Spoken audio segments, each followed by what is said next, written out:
பாட்டு போடுறாங்க, தளபதி விஜய்க்கு ஒரு பாட்டு போடுறாங்க. நீங்க இந்த மாதிரி கவிதை எல்லாம் எழுதுறதுக்கு என்ன உங்களுக்கு காரணம்? காரணம் தமிழ் மேல இருக்கிற பற்று. மேக்சிமம் எல்லாரும் வந்து பிற மொழி மேல பற்று சார்ந்து போயிட்டே இருக்காங்க. இன்னைக்கு சின்ன குழந்தை கூட இங்கிலீஷ் பேசினா ஆச்சரியமா பாக்குறாங்க. ஆனா கடந்த வருஷம் தமிழ் ஆசிரியர் தகுதி தேர்வுல கிட்டத்தட்ட 85,000 பேர் ஆசிரியர்களே வந்து ஃபெயில் ஆயிருக்காங்க. இந்த நிலைமைக்கு வர காரணம் யார்? சீமான் எப்படி பாக்குறீங்க? ஏன்னா நீங்க தமிழ் சொன்னதுனால கேக்குறேன். ஏன்னா தமிழுக்கான வாழ்க்கை தமிழ் அப்படின்னாலே இருக்கிற எல்லா தலைவரையும் முத்தி இப்போ வந்து சீமான் வந்து முன்னணி கருத்து இப்ப வந்து இருக்கிற மாறுபட்ட கருத்துக்கள் எப்படி பாக்குறீங்க? சீமான் வந்து அதிகமான மேடைகள்ல பேசியிருக்காரு. அதெல்லாம் பாக்குறீங்களா? என்ன நினைக்கிறீங்க அதை பத்தி? நான் வந்து இல்ல, சீமான் வந்து நாங்க இன்னும் சொல்றேன், தமிழ் தேசிய அரசியல வந்து அண்ணன் திருமாவுக்கு அப்புறம் சீமான் வந்து ஒரு நீட்சியை கொண்டு போனார், அது மாற்று கருத்து கிடையாது. ஆனா இன்னைக்கு அவர் பண்ற திரிபுவாதம் இருக்கு இல்லையா, அது வேற ஒரு முறையில போகுது. இளைஞர்களை திசை திருப்புற வழி.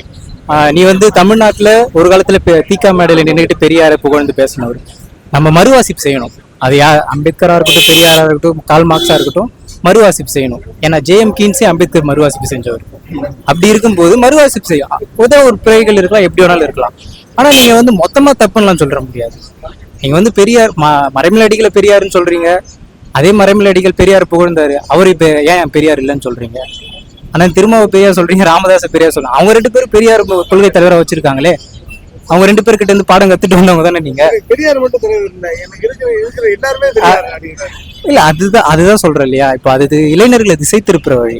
இப்ப அந்த விசிகா கட்சியில இருக்கிற இளைஞர்களை வந்து அண்ணன் சீமான் வந்து திருமாவை புகழ்ந்து பாடிட்டாரு, நம்ம வந்து அவரை அட்டாக் பண்ண தேவையில்ல அப்படின்ற ஒரு நோக்கம் தான், வேற ஒண்ணும் கிடையாது. அவரு கண்டிப்பா அவர் வந்து சீமான் வந்து நம்ம வந்து தவிர்க்க முடியாது. விஜய் மாதிரி வெறும் ரசிகர் மனப்பான்மை இல்ல மக்கள் இது கூப்பிட்டு இப்ப கூட மாநாடு விஜய்க்கு அதிகமா கூட்டம் கூடுறதை வச்சு ஒண்ணுமே பண்ண முடியாது. நாளைக்கே நயன்தாரா வந்தா கூட்டம் கூடும். நமக்கு ஒரு செலிபிரிட்டியா இருந்தா நமக்கு ஒரு கூடும். இன்னைக்கு கூட பீனிக்ஸ் மால்ல ஒரு பிரதீப் வராரு, இல்ல ஒரு சிங்கர் வராரு, ஒரு ஸ்ரீராம் வராருன்னா கூட்டம் வரும். அது நமக்கு பிரச்சனை கிடையாது. அவன் எந்த நோக்கத்தோட வரான், என்ன தெளிவோட வரான். ரீசெண்டா மாநாடு நடந்தது, சீமானுடைய மாநாடு. அந்த மாநாட்டுல அவன் எல்லா விஷயத்துக்கும் காது கொடுத்து உட்காந்து கேட்கறான்.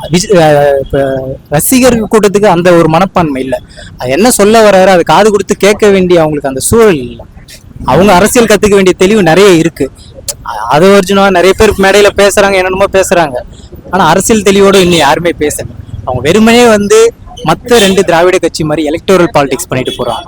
இஸ் நாட் ஐடியாலஜி பாலிடிக்ஸ் பண்ணல. ஆனா திருமாவளவனா இருக்கட்டும், வைகோவா இருக்கட்டும், 2 கம்யூனிஸ்டுகளா இருக்கட்டும், இவங்கெல்லாம் வந்து ஐடியாலஜிக்கலா பேசுறாங்க. கொள்கை சார்ந்த விஷயத்த மட்டும்தான் எடுத்து வைப்பாங்க. இன்னைக்கு ஏன் வந்து அவ்வளவு முரண் இருந்தாலும் என்ன பிரச்சனை இருந்தாலும் இந்த கூட்டணி நீடிக்கிறதுக்கு காரணம் இதுதான். கொள்கை சார்ந்த ஒரு நோக்கத்துக்காக நிக்கிறாங்க, மற்றபடி ஒண்ணுமே கிடையாது. நன்றி. இந்த பூமி தாய்க்கே அவர் ஒரு வரப்பிரசாதமா தான் எங்களுக்கு இருந்தாரு. அவர் வந்து புதைந்து கிடந்த ஒரு தங்கான்னு தான் சொல்லணும். இத்தனை நாளா அவர் வந்து அவர் வெளியே யாருக்குமே தெரியாம இருந்துச்சு. ஆனா இப்ப சரியான காலகட்டத்துல அவர் உயிர் நீத்தப்ப கூட அவர் சரியான காலகட்டத்துலதான் அவரோட உயிரையும் தியாகம் பண்ணியிருக்காருன்னு தான் சொல்லணும். ஏன்னா இப்ப இருக்கிற காலம் அந்த மாதிரி. நீங்க திரையுலகத்தை பத்தி கேட்டீங்கல்ல, திரையுலகத்துக்காரங்களுக்கு என்ன சாமி தெரியும்? எழுதி கொடுத்து நடிக்கிறவங்க அவங்களுக்கு நாட்டோட இதை பத்தி என்ன தெரியும்னு சொல்லி வர்றாங்கன்னு எங்களுக்கு தெரியல. பிரபலத்தை தான் சாமி எதிர்பார்க்கறாங்களோ இல்லாம எங்க நல்லக்கண்ண ஐயா மாதிரி எவ்வளவோ தலைவர்கள் கம்யூனிஸ்ட்ல புதைஞ்சு கிடக்குறாங்க. அவங்கள வெளிக்கொண்டு வரக்கு இந்த மீடியாக்கள்னால முடியும். ஆனா அவங்க வந்து திரையுலகத்தை தான் அவங்க வந்து ஒரு இதா பாக்குறாங்களா இல்லாம உண்மையான கொள்கை கோட்பாடோட யாருமே பாக்குறது இல்ல.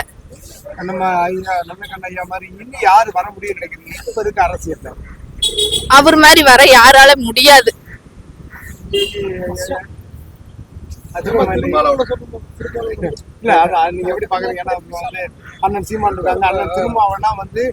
கடைசி காலங்கள்ல வந்து அடிக்கடி போய் அவருக்கு நிகராக தமிழகம் இழந்து விட்டது ஒரு பொக்கிஷத்தை. யார் இத வந்து இந்த கட்சியில இன்னி பின்தொடர்வா, இந்த மாதிரி கொள்கையில யார் இன்னி கொண்டு வருவான்னு நினைக்கிறீங்க? கம்யூனிஸ்டுகள் இணைந்தால் மட்டுமே அது சாத்தியமா, இல்லாம மத்த யாருனாலே அது முடியாது. இந்த மக்கள் எல்லாமே வந்து இவங்களோட கொள்கை இருக்கிற கம்யூனிஸ்ட் சைடு நிக்காம, குறிப்பா திராவிட கட்சிகளா இருக்கட்டும், ஒரு சைடு வந்து ரசிகர்கள் கூட்டமா போற விஜய் இந்த மாதிரி விஜயகாந்த் இருக்கிற இவங்க அவங்க சைடு போறத பார்க்கும்போது உங்களுக்கு எப்படி பார்க்கணும்? அதான் சாமி, திரையுலகத்தோட பிரபலங்களோட அறிமுகங்களை தான் அவங்க எதிர்பார்க்கறாங்களோ இல்லாம உண்மையான கொள்கை யாருமே இல்ல. நல்ல கொள்கை பெற்று